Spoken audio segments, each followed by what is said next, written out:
Lesson 10. Mission to the Unreached, Part 1. Memory text. The God who made the world and everything in it is the Lord of heaven and earth, and does not live in temples built by human hands. Acts chapter 17 verse 24. The Apostle Paul's encounter with the people of Athens is in the book of Acts, chapter 17. How did Paul approach and preach to the Athenians? Paul first made observations of the city and their practices. The people were actively engaged in discussions of many ideas, from religion to philosophy. Paul joined these conversations as a way to interact. The people were open to hearing new ideas, and Paul encountered many willing to listen. He used an idol that they had labeled to an unknown God to introduce the plan of salvation. Paul even used the words of their own pagan philosophy as a way of showing them that they have the truth, although misguided and lacking. We can be encouraged that although many did not convert, many were open to listen and study more. We can learn from Paul as we go about our mission, reaching new people. A Hebrew in Athens.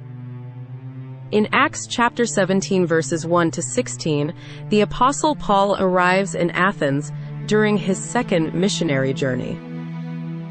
Paul and his companions, Silas and Timothy, initially came to Thessalonica. They preached in the synagogue, and some Jews and a large number of Greeks believed. Jealous Jews stirred up a mob, leading to an uproar, and the believers sent Paul and Silas away for their safety. They then went to Berea, where the people were more open-minded and examined the scriptures daily to see if what Paul was saying was true. Many believed, but opposition from Thessalonica followed them, prompting Paul to leave for Athens, while Silas and Timothy remained in Berea. In Athens, Paul observed the city full of idols and was troubled by the rampant idolatry. The people of Athens were known for their interest in philosophy and new ideas. Paul began preaching in the synagogue and the marketplace, engaging with both Jews and Gentiles. In order to present the truth of salvation, Paul realized he needed to find ways to talk to them about how worthless their idolatry was. Today, people may not worship physical idols in the traditional sense, but there are various idols that individuals may prioritize or worship. The pursuit of wealth and possessions can become a form of idolatry when it takes precedence over relationships, values, and spiritual well-being. The desire for fame and popularity can become an idol if it compromises your values and you neglect meaningful connections. Success and achievement can turn into idols if they become the sole focus, overshadowing the importance of personal well-being, relationships, and ethical behavior. Constant engagement with technology, social media, or entertainment to the detriment of real-world interactions and personal development can become a form of idolatry. An obsessive focus on physical appearance and the pursuit of an idealized self-image can become an idol, impacting self-worth and relationships. Before introducing Jesus, Christians can do several things to help open the eyes of those who might be struggling with these idols. We can emphasize that material possessions, fame, and success are temporary and do not provide lasting fulfillment. Encourage genuine human connections, empathy, and love to bring more lasting joy and satisfaction. Encourage self-reflection on the motivations behind one's pursuits and whether they align with one's deeper values and principles. Paul in the Areopagus. In Acts chapter 17 verses 18 to 21, Paul is in Athens and engages with the philosophers and other people in the marketplace. Some referred to Paul as a babbler, which indicates a dismissive attitude. They did not take his ideas seriously, and his points had no substance. Some misunderstood Paul's message, thinking he was introducing foreign gods. The central message of Jesus and the resurrection was unfamiliar and conflicted with their own beliefs. Others were curious about Paul's teachings. They recognized that he was presenting something new and wanted to understand it better. This led them to take him to the Areopagus, a place where philosophical and religious discussions often took place. The Areopagus was a more suitable venue for Paul to elaborate on his teachings and engage with the intellectual elite of the city. It provided a formal setting for Paul to address the Athenians and share the Christian message with a broader audience. Some of Paul's greatest training for spreading the gospel was done in Athens. He demonstrated a willingness to engage with the cultural and philosophical context of Athens.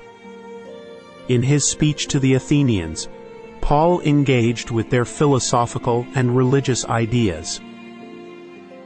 He focused on key aspects of the Christian message based on the audience.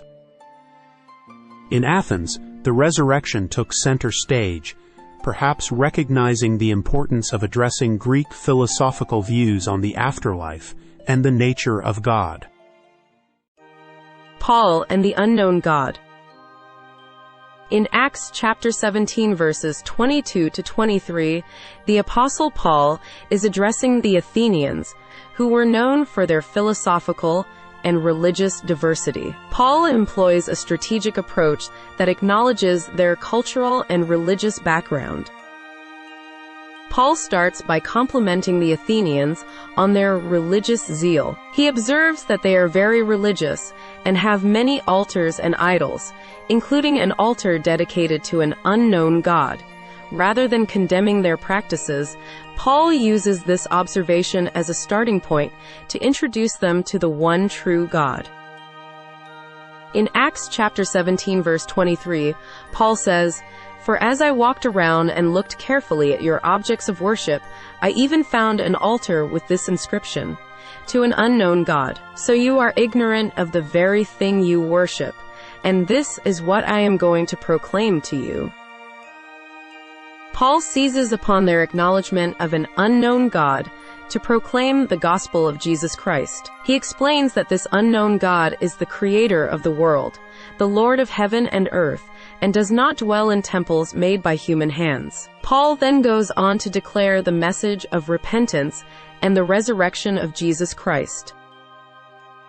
By starting with a point of connection and cultural understanding, Paul aimed to build a bridge to share the message of Jesus with the Athenians in a way that would resonate with their worldview. This approach reflects Paul's adaptability and his willingness to engage with people in a manner that would effectively communicate the gospel message to them. Introducing a new God. In Acts chapter 17 verses 24 to 27, Paul takes a philosophical and contextual approach to share the message of Jesus with the Athenians. He begins by acknowledging the religious context of the Athenians, who were known for their devotion to various gods. Paul starts by affirming the existence of a higher power, the God who made the world and everything in it. He emphasizes the transcendence of God, who is not confined to human-made temples. The concept of God creating the world serves as a foundational and relatable starting point for sharing the gospel. It provides a bridge to discuss the nature of God and the fall of man. It sets the stage for deeper exploration of the need for salvation through Jesus Christ. Paul describes God as the giver of life, breath, and everything else. This serves to emphasize the dependence of humanity on God for their existence. Paul speaks of the common origin of humanity, emphasizing that all nations are made from one man. This idea promotes the unity of humanity and undermines any notions of superiority based on national or ethnic identity. Paul suggests that God has appointed times in history and defined the boundaries of lands. This implies a purposeful and sovereign plan for human history. Paul concludes by emphasizing that God has orchestrated these events so that people would seek Him, reach out for Him, and find Him. This is an invitation for the Athenians to turn to the true God. Overall, Paul's approach involves engaging with the philosophical and religious ideas of his audience, finding common ground, and using it as a starting point to introduce them to the message of Jesus Christ. Crossing a line.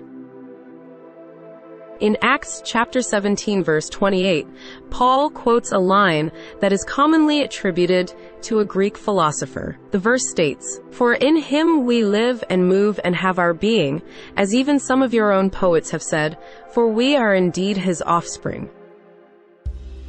This line is from a poem by Epimenides, a philosopher and poet from Crete. Paul uses this quote to illustrate the idea that human beings are intimately connected to God and dependent on Him for their existence.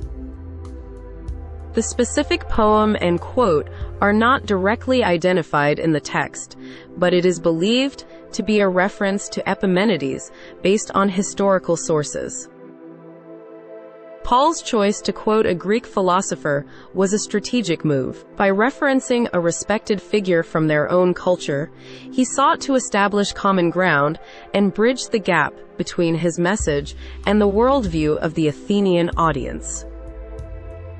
This was part of Paul's approach to contextualize the gospel for different audiences, demonstrating an understanding of the cultural and philosophical background of the people he was addressing. Different cultures have unique ways of understanding the world. Adapting the Christian message in a manner that resonates with the cultural context makes it more relatable and accessible. The idea that God became flesh in the person of Jesus Christ provides a theological basis for adapting the message. Just as God entered human culture in the person of Jesus, Christians may seek to enter and engage with various cultures to share the message of salvation. The message should be adapted without compromising essential doctrinal truths. Christians must balance cultural adaptation with a commitment to preserving the core tenets of their faith. In prayer, ask for God's specific guidance in knowing how best to witness to someone you know. Explore social media as a possible Areopagus for you to represent the gospel with Paul's clarity and discretion to unbelievers.